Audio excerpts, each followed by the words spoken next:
we're going to review Bruno, which is coming out now. Okay? I understand that Bruno, is he bisexual or he's fully gay in the movie? He's fully gay. Oh, he is. Oh, okay. Very, very gay. Okay, I wasn't sure. All right, so let's watch the review and then we'll come back and give you some interesting facts about gays in the movies and in television. Oh, interesting. Here we go. And held the casting for the hottest baby photo shoot ever. Is your baby comfortable with bees, wasps, and hornets? George is comfortable with everything, so he's fine. Is he comfortable with dead or dying animals? Yes. Great. Is she okay with extremely rapid acceleration? Yes. Okay. Does she always have to be in a car seat, or can she just like freestyle it? Oh, yeah, you can freestyle it, put her in a car seat, whatever. If it looks better without the car seat. Of course, of course. So what? Course. You're traveling fast. You're not going to kill it. Of course, of course. Is your baby fine with lit phosphorus? Yes. Excellent. Does he like it? Loves it. Oh, God. After a delayed release, Bruno, the new film and character from Borat creator Sacha Baron Cohen, is finally here. It seems that there are really two questions people want answered. Is it as funny and insightful as Borat, and is the character of Bruno, an ultra-flamboyant gay Austrian fashion reporter, insulting or damaging to gay people? To which the answers are no and maybe. Let's explore.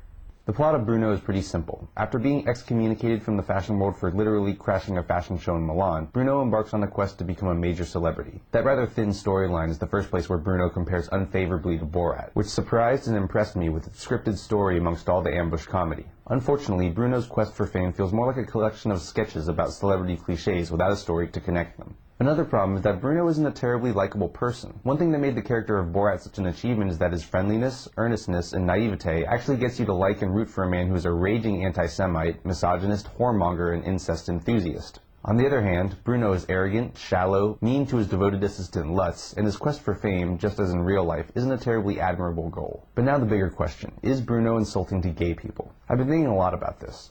On one hand, if you go to Bruno thinking you're going to see an accurate portrayal of what gay people are like, you might be dumber than Bruno himself. After all, do you know anyone whose opinion of people from Kazakhstan was shaped at all by Borat? And even though Bruno does play into the stereotypes of gay men being sex-crazed bondage fashionistas, it's so over the top that it's impossible to take seriously, just like Borat. And I truly don't believe that Bruno was made with any malicious intent towards gay people. Besides, it's a comedy. Lighten up. On the other hand, I tried to think of how I'd feel if Cohen's next character was an over-the-top Asian stereotype named Chang, who constantly talks about how small his dick is and how much he likes to eat dogs. It's never fun to see your people misrepresented as a stereotype, especially if members of your group are rarely portrayed in an accurate or positive light. And a lot of sensitive people don't want to see gays being made fun of when they're still being openly discriminated against with anti-gay marriage laws in so many states.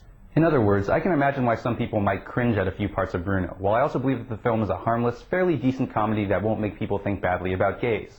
And while Bruno is only sporadically funny, there are big laughs when Cohen uses Bruno's sexuality to highlight other people's feelings towards gays, like when he talks with religious counselors who specialize in curing gayness, goes on a hunting trip so he can learn to be more macho, and a very funny scene at a mixed martial arts match. But in the end, Bruno's most distinguishing characteristic isn't his gayness, but his vast, limitless stupidity. And no race, age, gender, sexuality, religion, culture, or country has a monopoly on dumbasses. I'm Jonathan Kim, and this is a Rethink Review. All right, John, your review was funny. My main question is the movie funny? It's somewhat funny. It's not as good as Borat. The story's not as good. There's some funny moments. So should I see it or should I not see it? You can wait on it. You wait on it. Okay, until it comes on HBO and I flip through and I see the things. Okay, I got you. So now let's talk about gays in the movies and TV and stuff. When's the first time that they allowed a gay character in the movies? Do we have that? See, what's funny is a lot of times in the movies, I mean, it wasn't until recently that we had out gay characters, now, but there were a lot of characters that were coded gay, and primarily there's a movie called The Celluloid Closet, which is a great exploration of gays in movies, and they talk about the sissy character. Mm-hmm. There are always these sissies, who are very effeminate, and dressed very nicely and seem I gay, thought that was all classic movies. Like, there's the tough guys like Bogart who and treat the women like dirt, right? And in some ways that shocks the conscience in this day and age. Sometimes they'll just wrestle the woman to the ground. You're like, whoa, what are you doing, right? But then almost every other character is like la la la la la pa pa pa la da da da, and you're like, okay, I got you, dude. Yeah, there were just like little side characters who were there just for a joke or for some expression, or would swoon and faint and things like that. Right, but nobody ever said, hey, this guy's with other dudes. No.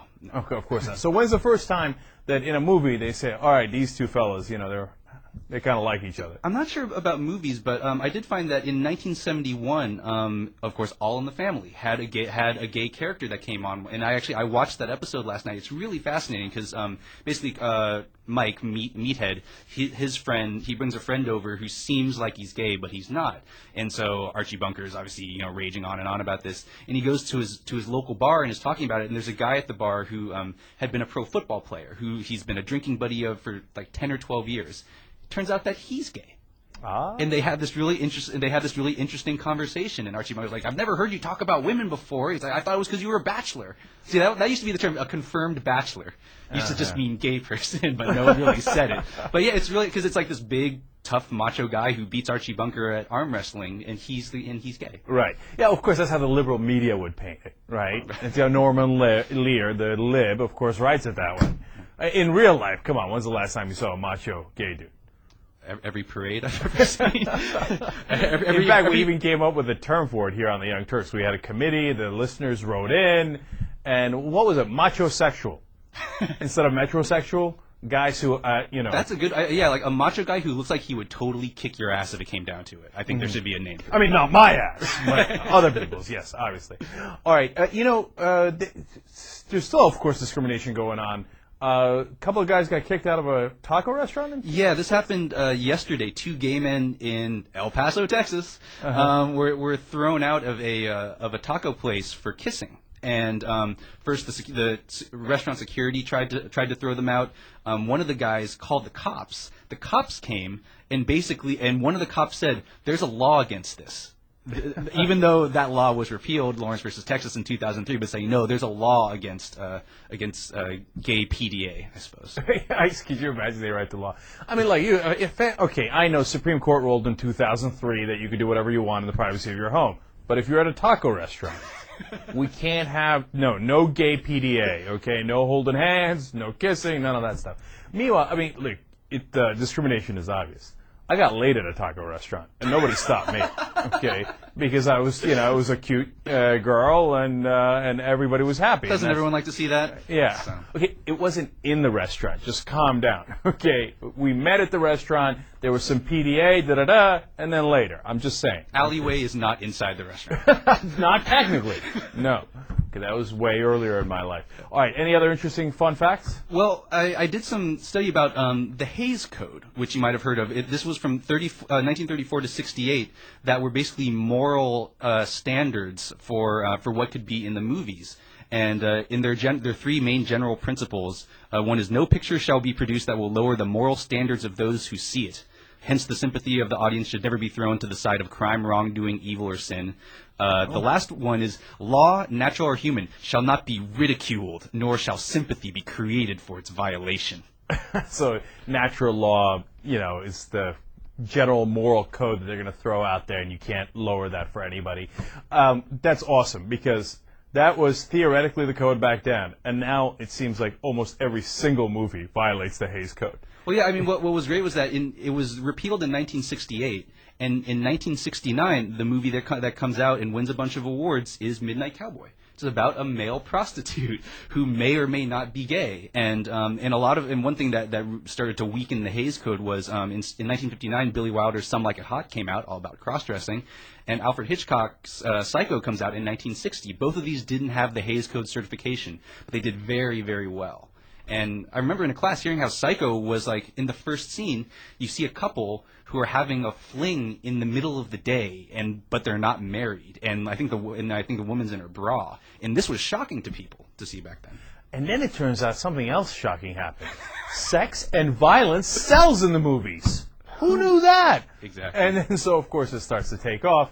And it's you can't ask people to do art, which, to some degree, to a large degree, movies are art, and then say, oh, by the way, don't really depict life as it is. And could you leave the sex and violence out? Well, see, that was what's so interesting about the Hays Code was it came about because movies were, there was a court case and movies were classified as entertainment, not art.